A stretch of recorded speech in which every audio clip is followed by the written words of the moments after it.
হায়াতুন নবীর দলিল পাইলেন আবুল খায়ের খানকানি পাগলাম। উনি গ্রাম্য মানুষ। বিবিকে বললেন, বিবি ঢুকে গেলাম আলোচনার সামনে, কিন্তু মজা আছে, মনটা নরম করে বসে যাও। বিবি বললেন, স্বামী এত সুন্দর করে গভীর রাতে কেন ডাক দিয়েছেন? এর বিবি তোমাকে ডাক দিয়েছে, হাদিসের মধ্যে পাইছি আল্লাহর হাবিব রহমাতাল লিল আলামিন নাকি জিন্দা নবী। যে নবী জিন্দা নবী আছে রওজা পাক, আমি আছি মাটির উপরে, দুনিয়ার উপরে। আমি গ্রাম্য মানুষ, নবী আছে রওজা। নবী যদি রওজা পাক থেকে জিন্দা হন, জিন্দা মানুষ থেকে কথা বলতে পারে, আমি এখন মদিনা চলে যাব রে বিবি। আমি মাটির উপর থেকে নবীরে ডাক দেব, অবশ্য নবীর রওজা পাক থেকে আমার সঙ্গে কথা বলতে হবে। কেন বলতে হবে? কারণ নবী তো জিন্দা নবী। বিবি ডেকে ডেকে বললেন, স্বামী আমার পাগলামি কইরেন না। নবীজির রওজা ভিতর থেকে কেমনে কথা বলবেন? আবুল খায়ের খানকানি পাগলা বললেন, আমি তা এত কিছু বুঝি না। হাঁটতে হাঁটতে মদিনাতুল মুনাওয়ারা চলে গেলেন। রাসূলকে ডাক দিলে, ইয়া রাসূলুল্লাহ, নবীজি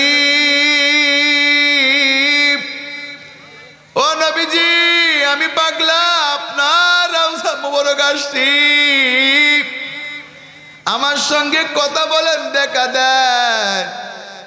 আল্লাহর হাবিব রহমাতুল লিল আলামিন রওজা মুবারকের ভিতর থেকে কোনো আওয়াজ আসে না।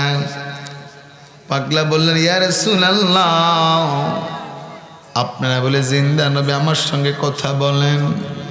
রওজা মুবারক ভিতর থেকে কোনো আওয়াজ আসে না। 3 দিন হয়ে গেল। আবুল খায়ের খানকানি পাগলা খাবার বন্ধ করে দিয়েছে।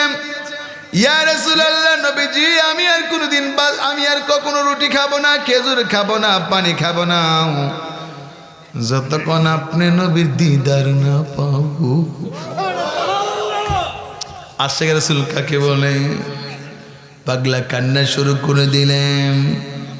7 দিন হয়ে গেলেন, রওজা পাক থেকে কোনো আওয়াজ আসে না। 7 দিন মাথায় আবুল খায়ের খানকানি পাগলা কানতে কানতে নবীজির রওজা মুবারক পাশে আস্তে করে ঘুমায়ে গেলেন। ঘুমের ঘরে স্বপ্নে দেখে রে আমার নূরের নবী আবুল খায়ের খানকানি পাগলার ঘুমের ঘরে হাজির হয়ে গেছে। আল্লাহর হাবিব স্বপ্নে বললেন, রে পাগলা, তুই আমাকে দেখার জন্য পাগল হয়ে গিয়েছিলেন। পাগলা, আমি আসলাম। আবুল খায়ের খানকানি পাগলা আমার নবীজির পাও মুবারক ধইরা কয়, নবী গো, আমি আপনার কদম ছাড়ব না। আল্লাহ হাবিব কয়, পাগলা, তুই আমাকে দেখার জন্য কেঁদেছিলি, 7 দিন যাবৎ কোনো কিছু খাবার খাস নাই।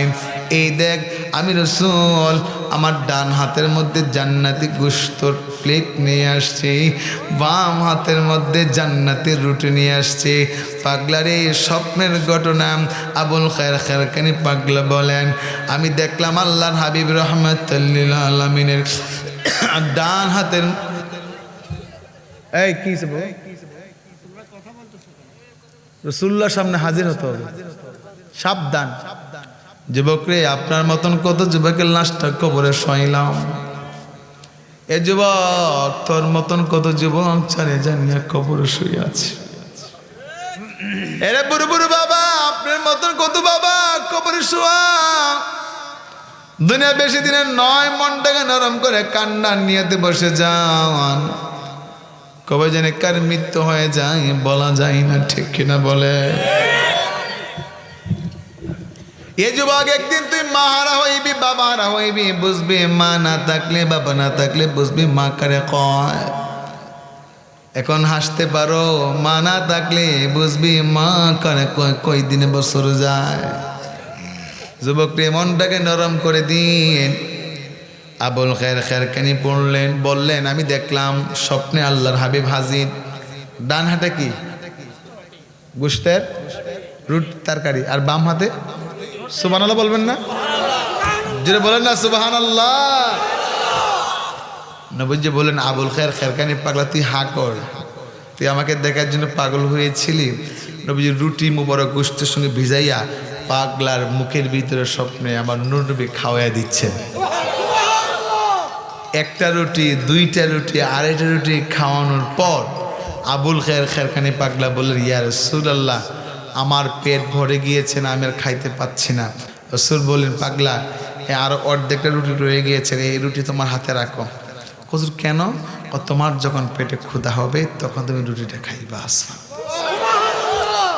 আল্লাহর হাবিব রাহমাতুল লিল আলামিন রুটিটা আবুল খায়ের খেরকানি পাগলার স্বপ্নে হাতে দেওয়ার সাথে সাথে আবুল খায়ের খেরকানি পাগলার ঘুম ভেঙে গেছে।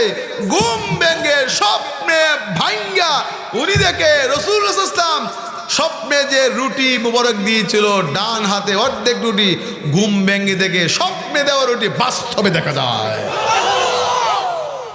আবার বলেন, নবীর ক্ষমতা আছে না নাই? দুই হাত তুলে আছে না নাই? নারে তাকবীর, নারে রিসালাত। এই রাসূলের বিরুদ্ধে কথা বললে ছাড় দেওয়া যাবে?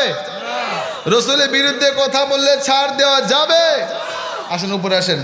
আপনি আমার বিরুদ্ধে কথা বলেন, অসুবিধা নাই। আমার এই ভাইয়ের বিরুদ্ধে কথা বলার সমস্যা নাই। আপনি আমার চাচার বিরুদ্ধে কথা বলার সমস্যা নাই।